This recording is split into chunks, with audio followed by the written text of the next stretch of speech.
I am Seema Kaushik, net qualified and pursuing MCom.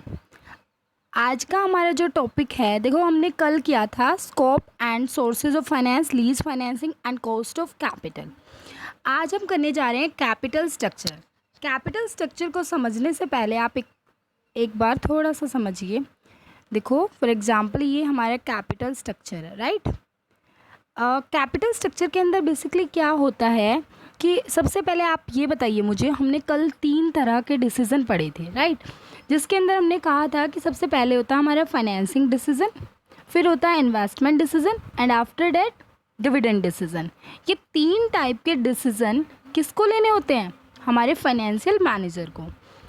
जो हमारा first decision होता है that is known as called financing decision. उसके अंदर क्या होता है?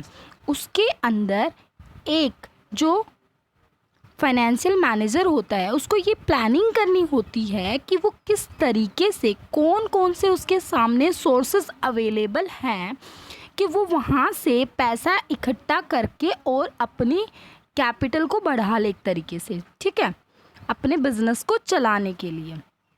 तो यहाँ पर जब कैपिटल स्ट्रक्चर की बात आती है, सबसे पहली बात तो ये याद रखना कि एक फाइनेंसिंग डिसीज़न है। इतना क्लियर हो गया?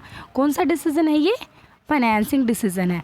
अब उसके बाद हम जो करने जा रहे हैं वो ये कि कैपिटल स्ट्रक्चर का मीनिंग क्या होता है। देखो कैपिटल स्ट्रक्चर का मीनिंग होता है कि फॉर एग्जांपल, एक सेकेंड, देखो यहाँ पर हमने समझा अभी कि कैपिटल स्ट्रक्चर एक फाइनेंसिंग डिसीज़न होता है। इसमें एक फाइनेंशियल मैनेजर को ये डिसीज़न लेना होता है कि वो कहाँ कहाँ से पैसा डाले, ठीक है। अब वो डिसीज़न क्यों ले रहा है ऐसा? मीनिंग मान लीजिए इसके अंदर इन्होंने पैसा डालना है तो इसके पास सोर्सेज अवेलेबल होंगे, इक्विटी और डेट, ठीक है। ये 2 टाइप के सोर्सेज इसके सामने अवेलेबल हैं। अब क्वेश्चन ये उठता है कि वो कौन से सोर्स से इसमें पैसा लगाए, अपने कैपिटल स्ट्रक्चर में कौन कौन से फंड में से पैसा लगाए।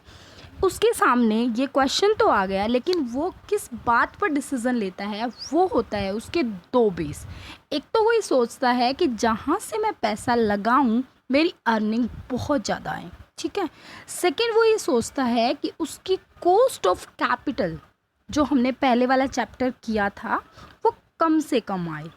अब इन दोनों डिसीज़न के बेस पर ये फाइंड आउट करता है कि वो पैसा इक्विटी से लगाए या डेट से लगाए, 50-50% लगाए या 70-30% लगाए, किस तरीके से लगाए, ठीक है। तो इसके रिगार्डिंग कुछ अजम्पशंस हैं वो लर्न करनी है, क्योंकि अजम्पशंस से इकोनॉमिक्स और फाइनेंशियल मैनेजमेंट में बहुत सारे क्वेश्चंस आते हैं। फर्स्ट अजम्पशन तो ये है कि ये जो कैपिटल स्ट्रक्चर में ले रहा है पैसा, ये केवल 2 सोर्सेज से ले रहा है। फर्स्ट है इक्विटी एंड सेकंड है डेट, राइट। सेकंड ये क्या कह रहा है कि टोटल एसेट्स गिवन है फर्म की और उसके अंदर उससे ज़्यादा वो कोई भी इन्वेस्टमेंट नहीं करने वाला, ठीक है। लर्न कर लेना और लिख लेना साथ साथ। थर्ड नंबर पे ये कह रहा है कि सारा का सारा प्रॉफिट जितना वो कमाएगा सारा का सारा वो डिस्ट्रीब्यूट कर देगा, कोई भी रिटेन अर्निंग नहीं है। थर्ड नंबर पे कह रहा है कि जो एबिट है, meaning earning profit before interest and tax, या हम कह सकते हैं ऑपरेटिंग प्रॉफिट जो है वो पहले ही गिवन है, ठीक है। उसके अंदर कोई भी चेंज नहीं है। और फिर उसके बाद ये कहता है कि कोई भी कॉरपोरेट या पर्सनल टाइप का टैक्सेस नहीं है, राइट। तो ये कुछ हमारी अजम्पशंस हैं जो हमें लर्न करनी पड़ेंगी। अब उसके बाद तो कैपिटल स्ट्रक्चर सबसे इजी रह गया कंसेप्ट, अभी हम 1 सेकेंड के अंदर करते हैं। देखो कैपिटल स्ट्रक्चर के अंदर हमारे पास जो अप्रोचेज होती हैं वो समझना बहुत ज़रूरी है और वो डायग्राम से बहुत अच्छे से क्लियर हो जाएंगी, राइट। सबसे पहले हम ये देखेंगे कि कितनी इसके अंदर अप्रोचेज हैं। देखो मैं पहले डायग्राम से इसको क्लियर कराऊंगी, फिर उसके बाद अपने आप पता चल जाएगा कि कौन सा रेलिवेंट है कौन सा इररेलिवेंट है। बहुत सारे क्वेश्चंस आते हैं और अगर आपने ये 4 डायग्राम अच्छे से क्लियर कर लिए तो आपके 2 मार्क्स पक्के हैं, राइट। सो सबसे पहले हम करेंगे net income approach. 1 minute.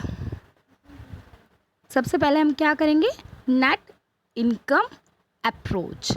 Okay, net income approach को समझने के लिए हमें एक डायग्राम बनाना पड़ेगा और इसके अंदर ये क्या है, डायग्राम के अंदर ये जो है हमारा कॉस्ट ऑफ डेट है, राइट, और ये हमारा कॉस्ट ऑफ इक्विटी है।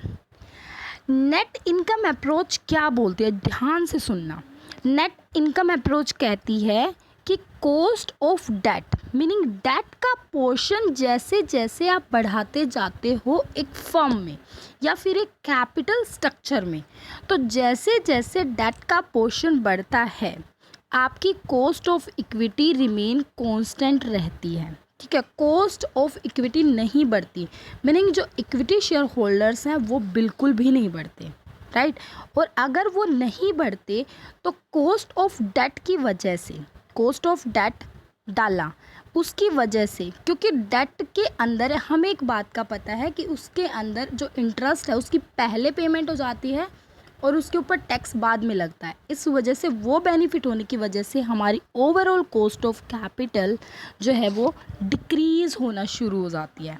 अब आप एक बात बताइए, मैंने स्टार्टिंग में बोला था कि एक जो फाइनेंशियल मैनेजर है जब वो डिसीज़न लेता है, फाइनेंसिंग डिसीज़न, कि वो कहाँ से पैसा लाए, तो उसके अंदर वो दो बातों को ध्यान में रखता है, या तो उसकी अर्निंग्स बहुत ज़्यादा हो, वैल्यू ऑफ द फर्म, या फिर उसकी कॉस्ट कम हो। यहाँ पर उसकी कॉस्ट कम हो रही है ना, यह है cost of overall, cost of capital हो रही ना, इस वजह से वो क्या सोचेगा कि उसका डेट का पोर्शन बढ़ जाए। क्लियर है यहाँ? बट मैं ये आपको एक बात और बता रही हूँ, इसके अंदर एक बात और याद रखना कि वो जो डेट का पोर्शन वो बढ़ा रहा है वो तभी पॉसिबल होगा जब उसके जो इक्विटी शेयर होल्डर्स वाले हैं वो अभी कांस्टेंट है। तो इनकम अप्रोच में हम ये अजम्पशन लेके चलेंगे कि जैसे जैसे डेट का पोर्शन बढ़ता है, इक्विटी वाले ये नहीं बोलते कि हम भी एक्सपेक्टेशंस अपनी बढ़ा लेते हैं, वो किसी और थ्योरी में करेंगे, राइट।